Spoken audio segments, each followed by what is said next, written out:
Canola School on realagriculture.com is brought to you by Alberta Canola Producers Commission, Sask Canola, and Manitoba Canola Growers.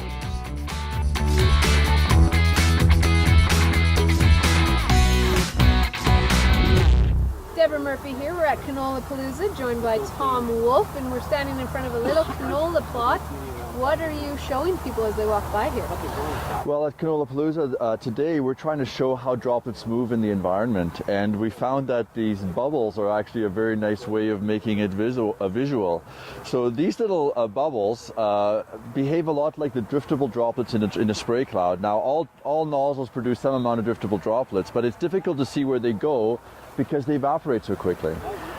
So by making these bubbles, we can now follow, for example, different environmental conditions. Certainly we got wind speed, but we also have kind of the presence of the sun or not.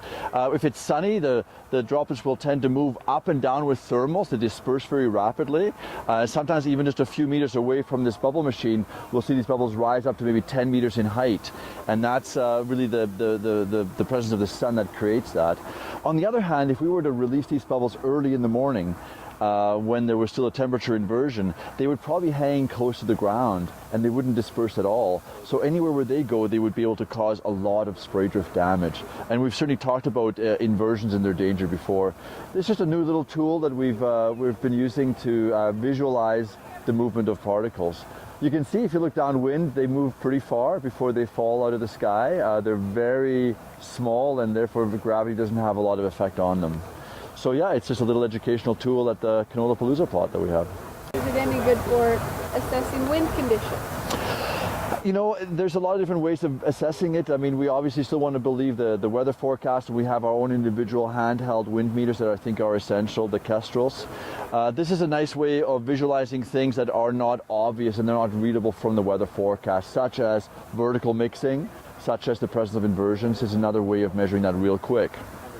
Do you think that producers should start getting these for themselves in the field? I'll tell you, I mean, with the proper music, bubbles can really enhance your mood as well. So it can turn a rainy, droll day into a fun-filled, smiley day.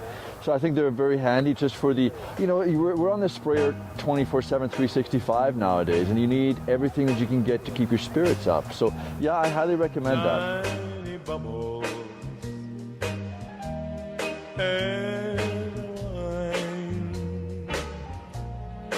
Make me happy, make me feel